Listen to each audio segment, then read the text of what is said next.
Kembali bersama kami dalam Malaysia hari ini. Dan seterusnya seperti kita wawarkan tadi, kita ingin ke segmen kesihatan, di mana perempuan pada pagi ini kita ingin bercerita mengenai penyakit kulit dan yang berkaitan jugalah apakah simptom dan juga rawatan, mungkin pembedahan dan sebagainya. Ada pelbagai aspek yang akan kita sentuh pada pagi ini. Tapi sebelum tu, untuk memberikan anda sedikit gambaran mengenai apa yang kami maksudkan, kita saksikan dulu satu bingkisan Kami Endah, sakit hingga hilang punca pendapatan. Kita saksikan.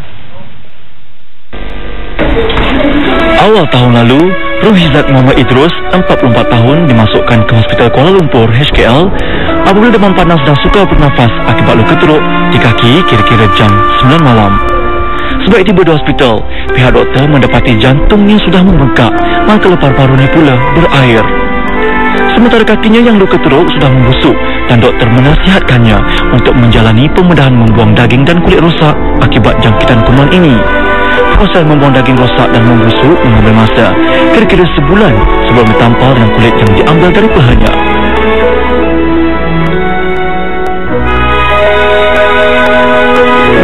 Tuhan je yang tahu kan siapa yang nak semua kan, tapi dah kan saya takkan cuma tanggung je lah, macam kesian anak berkorban untuk kita kan.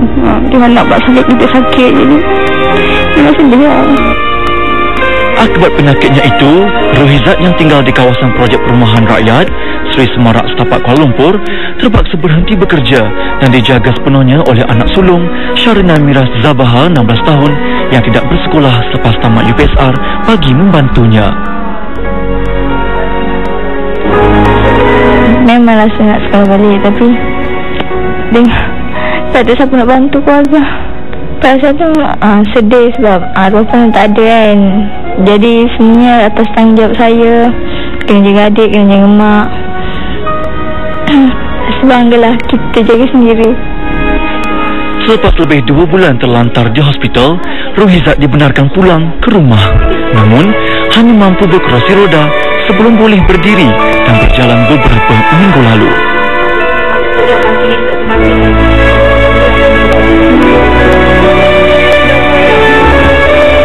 Saya tu suruh berjalan tanpa tongkat, suruh dia aktifkan kaki dia supaya cepat jalan kan. Bila dia selalu cakap macam kaki ibu ni dah okey sikit, lagi sikit je nak elok. Dia macam bagi semangat kat kita kan. Bila dia cerita macam dia tepuk tangan, dia suka kaki ibu dah nak okey, macam tu lah. Selalu yang dia buat. Kadang-kadang akak tanya dia macam mana kaki ibu kak nak. Sebab kita tengok susah kan, dia di bawah tapak kaki.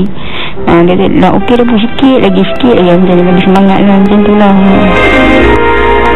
Setelah pergian ayahnya pada tahun 2010, keadaan bertambah sukar buat keluarga ini apabila Syarina juga perlu menjaga adik bongsunya Muhammad Alif Najmi, 10 tahun, yang mengalami sakit dan bengkak di tapak kaki dan tangan hingga menyukarkan pergerakan sejak 2 bulan lalu.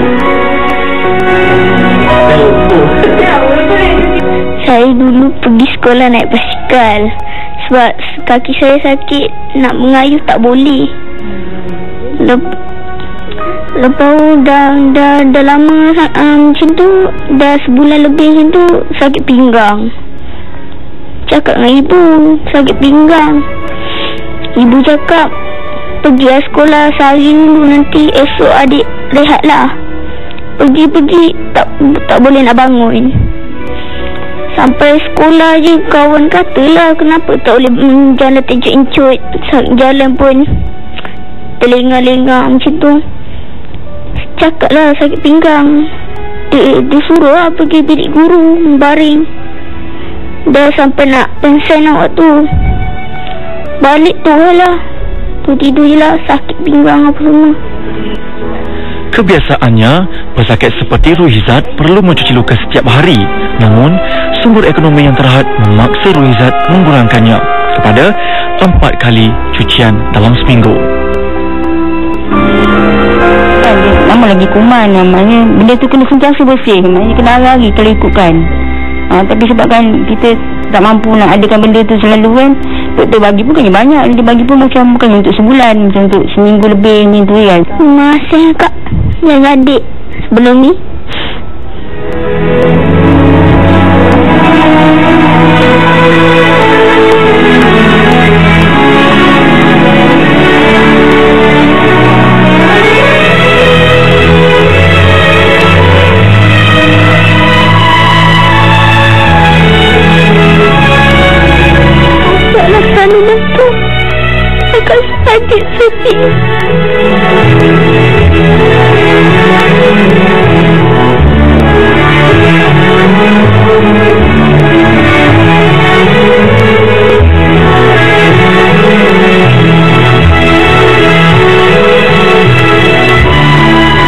kita sedih sebagai seorang ibu kan. Dia tengok anak tak ada masalah. Walau boleh keluar dari sini. Waktu masa remaja dia banyak ambil dengan kami. Syukur Alhamdulillah dia memahami. Walaupun dia tak ada dalam diri. Syukur Alhamdulillah. Kalau boleh jangan sekali dia bagi baik-baik. Akak tak menjadi salah. Dia dapat baik. Dia jaga dia untuk penuh sayang. Macam mana yang akan sayang pada dia.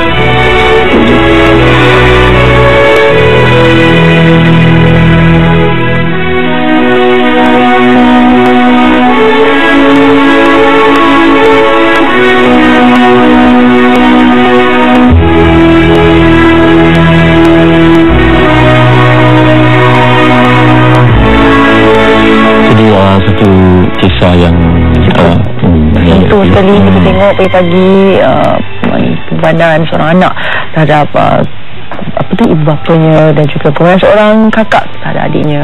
Okey, jadi kepada anda kalau nak menghulurkan bantuan nanti kita akan letakkan nombor akaunnya di Facebook sekali lagi.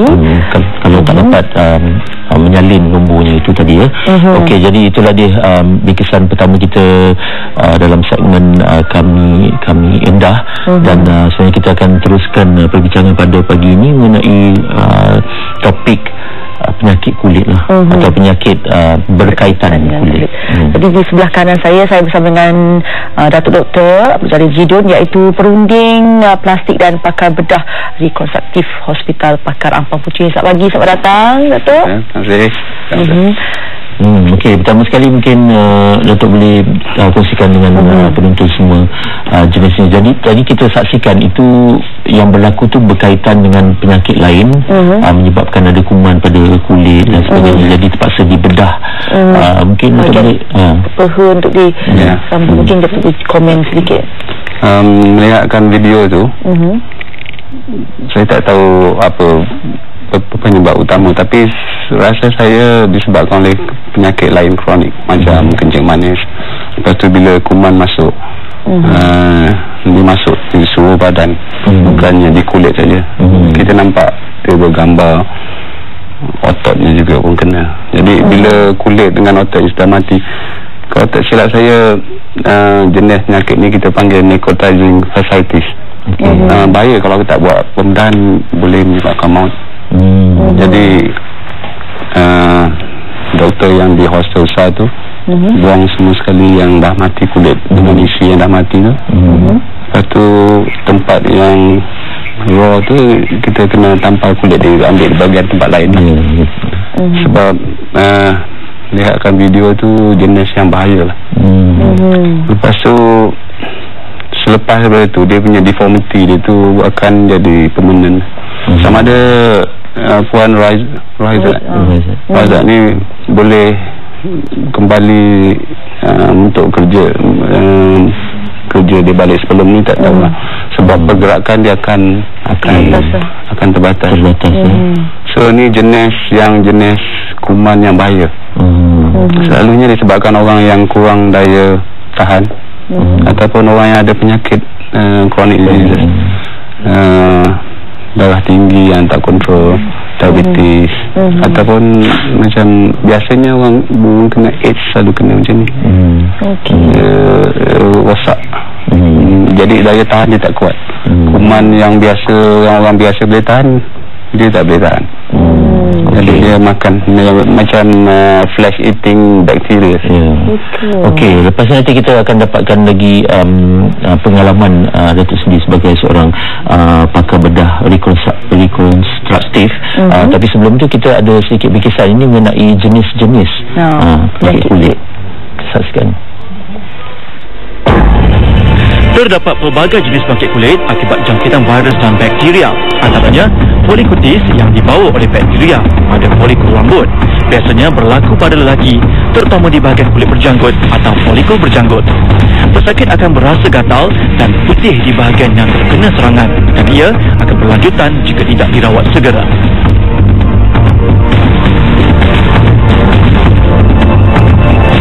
Manakala eczema atau dermatitis atopik ialah satu penyakit yang disebabkan oleh sentuhan atau alergi. Bagi eczema yang serius, kulit berubah menjadi kemerah-merahan dan membengkak sehingga mengakibatkan kegatalan. Oleh kerana kulit terasa gatal, maka pesakit akan menggaruh kulit sehingga terdapat tanda cakaran dan mengakibatkan rekahan dan luka pada kulit. Kudis buta atau scabies merupakan kegatalan pada kulit akibat gigitan kutu yang bernama Sarcoptes scabies.